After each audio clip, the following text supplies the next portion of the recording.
গর্ভধারণ করার পর থেকেই প্রথম থেকেই শেষ পর্যন্ত দুশ্চিন্তা শেষ নেই। তারই মধ্যে গর্ভাবস্থার প্রায় শেষের দিকে অনেক নারীরই পা ফুলে যায়, কারো ক্ষেত্রে হাত পা ফুলে যেতে পারে, কারো ক্ষেত্রে চুল যেতে পারে, বা কারো ক্ষেত্রে বিভিন্ন ধরনের বুক জ্বালা পোড়া থেকে শুরু করে রোগের শেষ নেই। আজকের এই ভিডিওতে আলোচনা করব গর্ভাবস্থায় পা ফুলে যাওয়ার 5টি প্রধান কারণ নিয়ে, যেটি জানার পর আপনি জানতে পারবেন আপনার কোনো ধরনের রোগ ত্রুটি হয়েছে কিনা, কিংবা আপনার কোনো ধরনের সমস্যার কারণে আপনার পাটি ফুলে যাচ্ছে কিনা।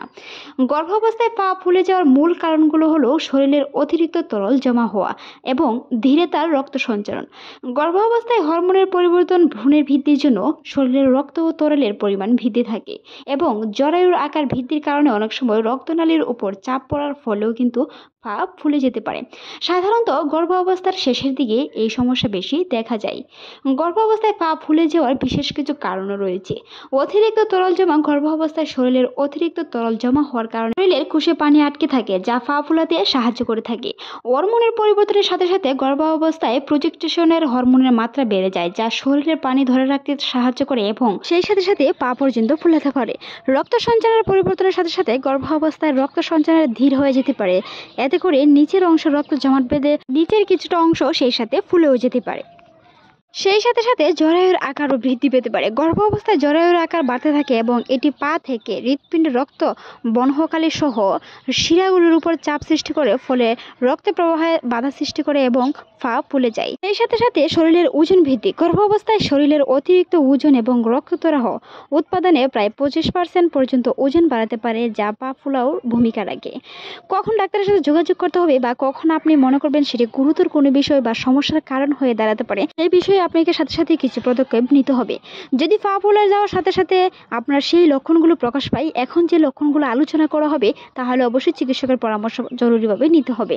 হঠাৎ করে পা, মুখ বা দ্রুত পা ফুলে যাওয়া, শ্বাসকষ্ট হওয়া, সাথে সাথে একটি পা ফুলে যাওয়া এবং বাছুর ও লাল গরম অনুভব করা, কিছুটা চুলকানির মতন অনুভব হওয়া, কিছু কিছু পানির মতন অনুভব হলেও সেই সাথে সাথে যখন আপনি আপনার শরীরের পা বা যে কোনো জায়গায় ফুলা অংশে চুলকাবেন, সেই সাথে সাথে যদি রক্তকরণ হয় তাহলে অবশ্যই চিকিৎসকের পরামর্শ নিতে হবে। গর্ভাবস্থায় পা ফুলে যাওয়াটা স্বাভাবিক। গর্ভাবস্থার শেষের দিকে অনেক নারীদেরই এই ক্ষেত্রে এরকমটি হয়ে থাকে। তবে যদি এই লক্ষণগুলোর মধ্যে আপনার কোনো ধরনের লক্ষণ বৃদ্ধি পায় তাহলে অবশ্যই চিকিৎসকের পরামর্শ সাথে সাথে নিতে হবে। কিছু সময় থেকে গর্ভবতী মহিলাদের পায়ে পানি আসে, সেটি আবার হঠাৎ করেই সময়ের পরিবর্তিতে চলে যায়।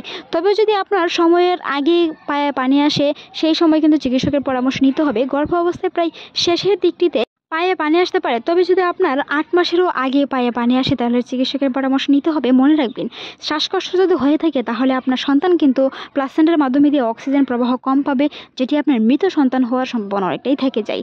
তাই গর্ভাবস্থায় শ্বাসকষ্ট কিংবা অপুষ্টিতে ভোগাহীনতা, প্রিমেচিওর শিশু জন্মগ্রহণ করা, সেই সব থেকে অবশ্যই গর্ভবতী মহিলাদের সচেতনতা থাকতে হবে।